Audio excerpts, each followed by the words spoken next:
You're a fine lunkhead. Haven't you any sense? You know the one thing you're not supposed to say is to get her upset over Edmund. Alright, have it your way. I think it's the wrong idea to let Mama go on kidding herself. It'll make the shock worse when she has to face it. Anyway, you can see she's deliberately fooling herself with that summer cold talk. She knows better. Nobody knows anything yet. Well, I do. I was with Edmund when he went to Doc Hardy on Monday. I heard him pull that touch of malaria stuff. He's stalling. This isn't what he thinks anymore. You know that as much as I do. You talked to him when you went uptown yesterday, didn't you? He can't say anything for sure. He's to phone me before Edmund comes to him. He thinks it's consumption, doesn't he, Papa? He sent him. Poor kid. God damn it. It might have never happened if you sent him to a first-rate doctor the first time he got sick. What's the matter with Hardy? He's always been a doctor up here. Everything's the matter with him. Even in this Hickberg, he's a third-rated doctor. That's right. Run him down. Run everybody down. Everybody's a friend to you. Hardy only charges $1. That's what makes you think he's a fine doctor. If that's enough, you're not drunk now. There's no excuse. What do you mean I can't afford those one of the... Can't afford? You're one of the biggest property owners around here. That doesn't mean I'm rich. They're all mortgaged. Because you always buy more instead of paying off your mortgages. If Edmund was an acre of land, the sky would be the limit. You know, that's a lie. All your sneers against Dr. Hardy are lies. You can't put on frills. To have an office, he doesn't have an office, a fancy office, or an expensive automobiles. That's what you pay for when you go to those $5 to look at your tongue doctors. It's not skill. Oh, all right. I'm a fool to argue. You can't change a leopard's spots. Yeah, no, you can't. That's a lesson you taught me very well. I've lost all hope to change yours. And dare to tell me what I can't afford. You've never known the value of a dollar yourself. You've never saved a penny in your entire life. At the end of each season, you come to me penniless, throwing your salary away on whiskeys and whores. My salary? Christ. It's more than you're worth. You couldn't have gotten a job yourself if it wasn't for me. If you weren't my son, there wasn't a manager in the business that would hire you. Your reputation stinks it so. As it is, I have to go down there, put my pride aside, and beg, saying that you turned over a new leaf, even though I know it's a lie. I never wanted to be an actor. You forced me on the stage. That's a lie! You've made no effort to make anything else to find anything else to do. You left it all to me to get you a job, and I have no influence in anything except the theater. You never wanted to do anything except loaf around in the bar rooms. And you have been so contented to sit back like a lazy lunk and sponge on me for the rest of your life. I have the money I spent and wasted on your educations for you to get fired in disgrace from every college I sent you. Don't drag up that ancient history. It's not ancient history that you've come home every summer penniless to live on me. I earn my board and lodging working on the grounds. It saves you hiring a man. You have to be driven to do that. And I wouldn't give a damn if you ever displayed the slightest signs of gratitude. The only thing is you have to sneer at me for a dirty smisser. Sneer at my profession. Sneer at every damn thing in the world except yourself. That's not true, Papa. You just can't hear me talk when I talk to myself. That's all. And gratitude is the vilest weed that grows. I saw that line coming. God, how many thousand times? Alright, Papa. I'm a bum. Anything you'd like to stop this damn argument. If you had ambition in your head instead of folly, you're so young. Yet you can still make your mark. If you have the talent to become a fine actor, and you have it still, you're my son. If you had ambition in your head instead of folly, you're young yet. You could still make your mark. You're a fine actor. You have it still. You're my son. Let's forget me.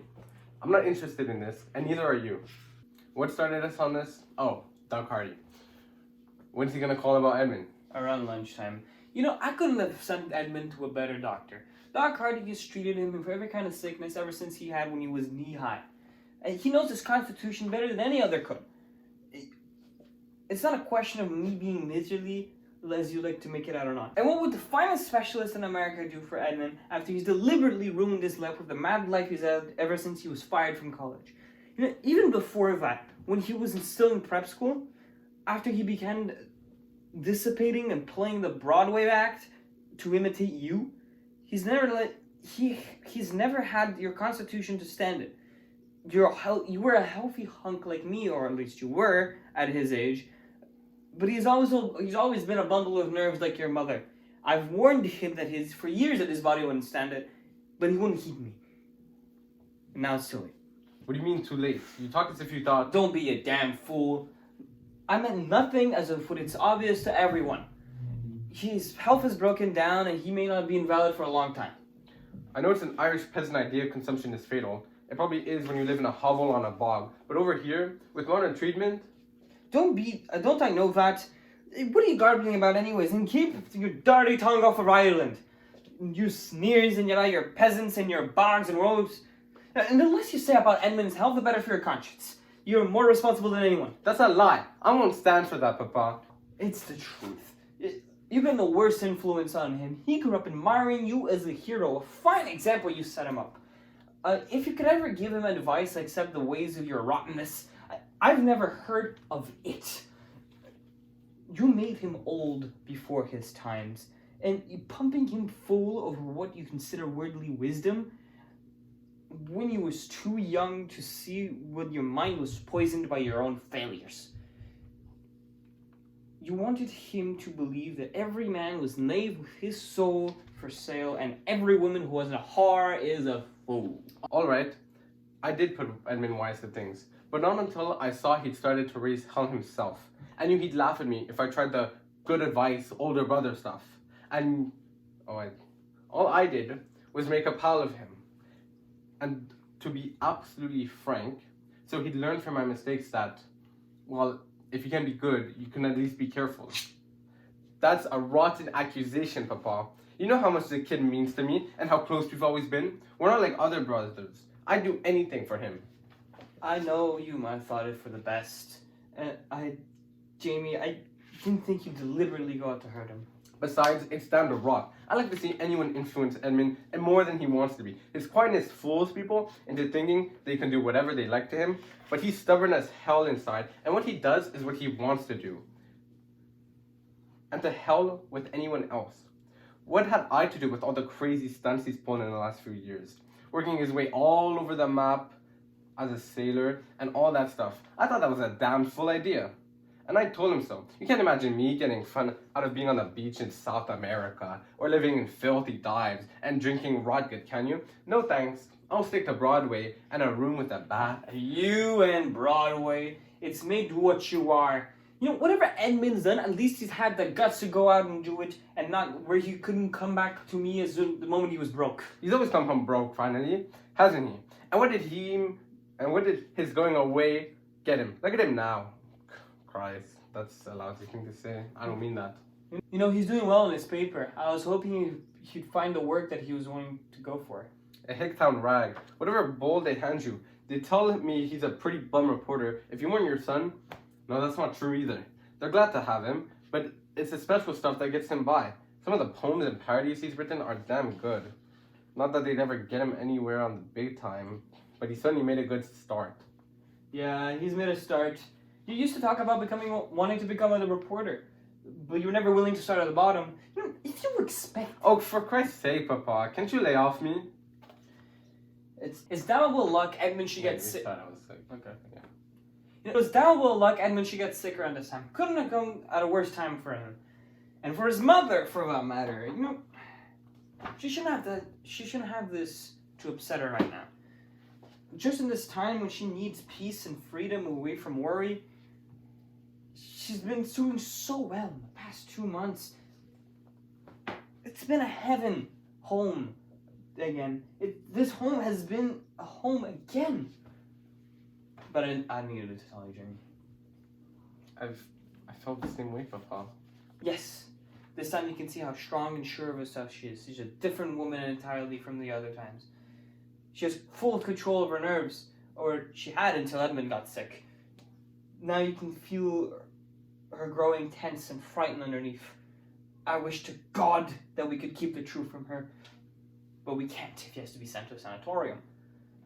What makes it worse is that her father died of consumption. She worshipped him. She never forgot him.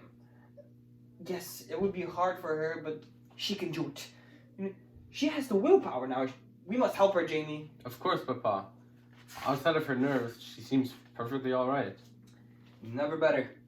She's full of fun and mission. What do you mean seems? Why wouldn't she dare? What the hell do you mean? Don't start jumping down my throat. God, Papa, this ought to be one thing we can talk over without needing a battle. I'm sorry, Jimmy. Please, go on. Tell me.